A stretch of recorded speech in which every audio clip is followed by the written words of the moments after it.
Hi guys, welcome to ITI teaching. आज हम जानेंगे मार्किंग मीडिया में मार्किंग जो था उसके बारे में। हमने आपको बता दिया कि मार्किंग मीडिया क्या होता है। उसके बारे में हमने आपको टाइप में करके बताया था कि कितने प्रकार की मार्किंग मीडिया होती हैं और कैसे हम पहचानते हैं और किस प्रकार से यूज करते हैं और किस जॉब के लिए कौन सी मार्किंग मीडिया यूज करने के लिए सही है। तो वो चीज़ आपने समझ लिया होगा और इसके बारे में आज जानते हैं मेथड ऑफ मार्किंग बारे में। तो मेथड ऑफ मार्किंग बारे में समझते हैं एक एक करके कि कितने प्रकार के मेथड हैं, कितनी विधि से हम मार्किंग को कर सकते हैं और उसके पर्पज़ क्या हैं। तो इसी बारे में आज डिस्कस करेंगे। जैसे आप खुद देख रहे होंगे कि मार्किंग, मेथड ऑफ मार्किंग, और इसके बाद मेथड में कितने मेथड हैं आपके। पहला आपका सेंटर लाइन मेथड, दूसरा डाटम लाइन मेथड, तीसरा टेम्पलेट मेथड, और लास्ट में आपको बताएंगे पर्पज ऑफ मार्किंग, क्या उद्देश्य है मार्किंग करने से, इसके बारे में जानेंगे। तो पहले हम समझते हैं सेंटर लाइन मेथड के बारे में। इसके बारे में जानते हैं कि सेंटर लाइन के द्वारा कैसे मेथड में प्रयोग करते हैं। इसमें इस आकृति वाले जाब में क्या होता है, इस मेथड में जो आकृति के जाब जैसे टेढ़े मेढ़े आकृति वाले जाब हैं उसमें हम इस मेथड का प्रयोग करते हैं, जिसकी कोई भुजा क्या हो, संगलन ना हो, जैसे कि एक भुजा दूसरे भुजा से मिल रही हो, जिसको बोलते हैं 90 डिग्री जो परपेंडिकुलर होता है, उसमें आकृति में भुजा नहीं मिल रही हो। इस आकृति वाले जाब में हम क्या करते हैं, आप लोग चित्र के माध्यम से देख रहे होंगे सेंटर लाइन मेथड में।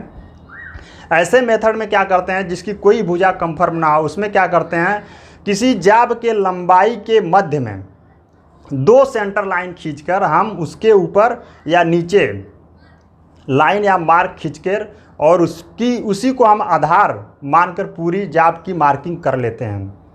तो इस जो आपको मैंने बताया सेंटर लाइन मेथड में क्या करते हैं, जो ऐसे जाब हैं जो उनकी टेढ़े मेढ़े आकृति वाले जाब हैं, उस जाब की कोई भुजा कंफर्म ना हो, उसके लिए हम क्या करते हैं सेंटर लाइन मेथड का प्रयोग करते हैं। सेंटर लाइन मेथड का जो चित्र होता है आपको मैं दिखा रहा हूँ, एक कई दफ़े एग्जाम में पूछता है, तो इसके माध्यम से आप फिगर के माध्यम से क्लियर करके समझ लीजिए। अब नेक्स्ट में चलते हैं, आपको बताते हैं हम डाटम लाइन मेथड में क्या करते हैं। डाटम लाइन मेथड में के द्वारा कैसे हम मार्किंग करते हैं इसके बारे में समझते हैं। इस विधि में पहले जाब की दो संलग्न भुजाओं को 90 डिग्री के कोण पर तैयार की जाती है और इसमें एक सतह को शुद्ध और समतल बनाया जाता है, जिसमें इसी को आधार मानकर हम पूरी जाब की मार्किंग करते हैं। मैं आपको समझाता हूँ, ये सपोर्ट दैट आप जाब समझिए। जाब के अनुसार मैं इसको आपको क्लियर कर देता हूँ कि क्या होता है डाटम लाइन मेथड में। जैसे आपका ए जाब है और जाब को क्या करना है, हमको स्क्वायर बनाना है। क्या करना है, स्क्वायर बनाना है, एक वर्ग में तैयार करना है। तो क्या करना है, वर्ग में जब किसी जाब को तैयार करेंगे तो ये जो जाब की सतह है, इस जाब की इस सतह से 90 डिग्री आपका ए परपेंडिकुलर इसके होना चाहिए 90 डिग्री, और इसके इस सतह से ये वाला जो भाग है दूसरी सतह ये 90 डिग्री होना चाहिए। और इस सतह से ए वाला जाब को क्या करते हैं, इसका इस सतह से इस वाले भाग से इस वाला ए वाला दूसरा वाला भाग जो है 90 डिग्री होना चाहिए। इसके बाद जो हम जाब का एक स्क्वायर जाब है, स्क्वायर जाब को जब हम 90 डिग्री पूरा बनाएंगे तो उसमें 6 पहल बनाने के बाद कैसे हम 90 डिग्री को मेंशन करेंगे, कैसे मार्किंग करेंगे, इसके बारे में हम समझाते हैं। जैसे आप एक जाब ले लिए, जाब के बारे में क्या करते हैं, पहले एक वाले भाग को क्या करेंगे शुद्ध और समतल बनाएंगे। शुद्ध और समतल बनाने के बाद क्या करते हैं, इसको हमने शुद्ध और समतल बना लिया। इसके बाद जब आपका ये जाब जो शुद्ध और समतल बन गया और इसी को हम बेस और आधार मानकर जो आपको जाब ने बनाया, और इस वाले भाग को हम जब बेस आधार मानकर दूसरे वाले भाग को क्या करेंगे, ये आपका जाब एक साइड का शुद्ध और समतल बन गया और दूसरे वाले भाग को क्या करेंगे, इसी को बेस आधार मानकर दूसरे वाले भाग को हम बना लेंगे। तो इसके क्या है, इसके जो रिफरेंस में ए वाला जो भाग बना मेरा शुद्ध और समतल बन गया।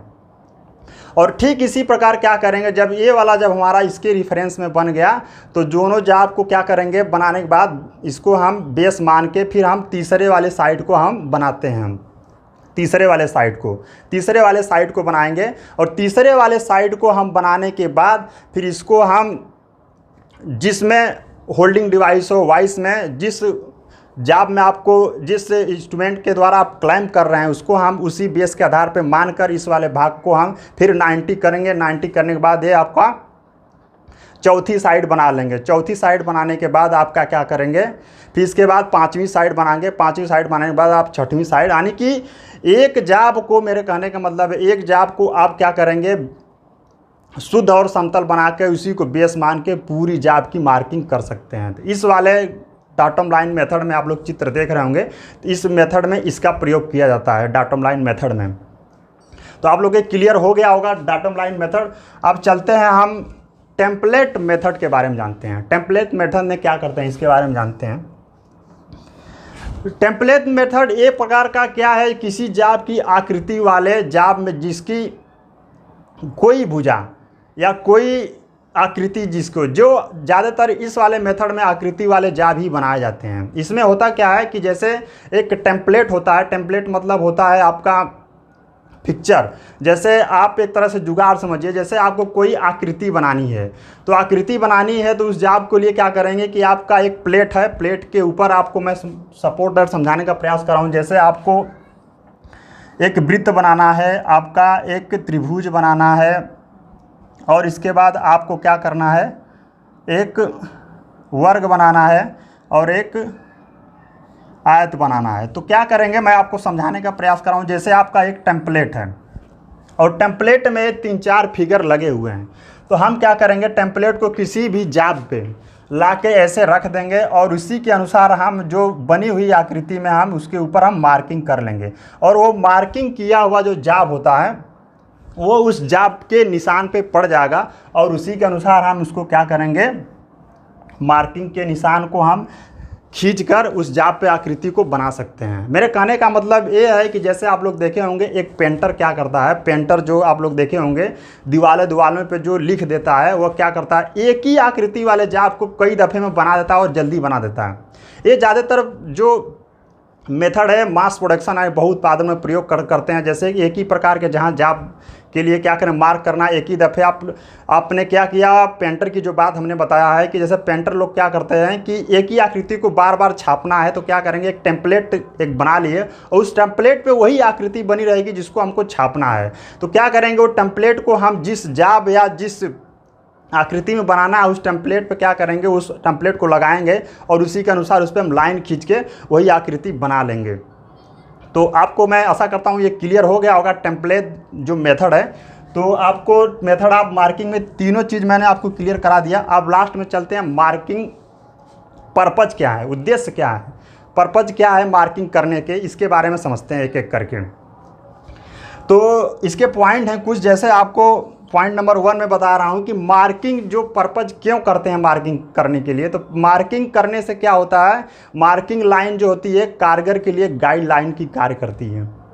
इससे क्या होता है, समय की बचत होती है और जाब शुद्ध और सही साइज में बनाते हैं, हम बना पाते हैं। इसके लिए बहुत हेल्प होता है मार्किंग करने से।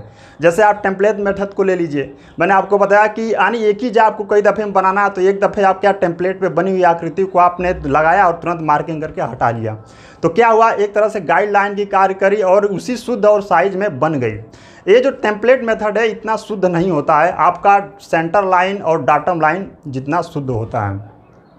तो क्या होता है, मार्किंग लाइन एक क्या करता है, कारगर के लिए गाइडलाइन की कार्य करती है। दूसरा चीज़ क्या है, दूसरे पॉइंट में आपको बता दूं, मार्किंग करने से क्या होता है, समय की बचत होती है। सही बात है। समय क्या होता है, समय अगर हमने मार्क कर लिया तो मार्किंग करने से क्या होता है, हमको कौन सी ऑपरेशन कब करना है और कौन सा नेक्स्ट ऑपरेशन कैसे करना है, ये मार्किंग करने से क्या होता है, समय की बचत होती है और हमको गाइडलाइन मिलती है।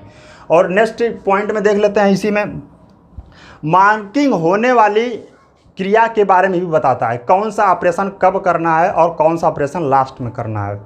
ये मार्किंग का पर्पस था। इसके बारे में आपको एक एक करके हम आपको डिस्कस करके माध्यम से बता दिया, क्लियर करा दिया। और कोई भी डाउट रहता है तो कमेंट करके बताया करिए, मैं आपको ज़्यादा से ज़्यादा समझाने का प्रयास करता हूँ जिससे आपको समझ में आ जाए। तो पहली बार हमारे चैनल पर हैं तो चैनल को सब्सक्राइब करिए और वीडियो अच्छी लगी तो उसके लिए लाइक करिए। तो आज के लिए इतना ही। Thanks for watching.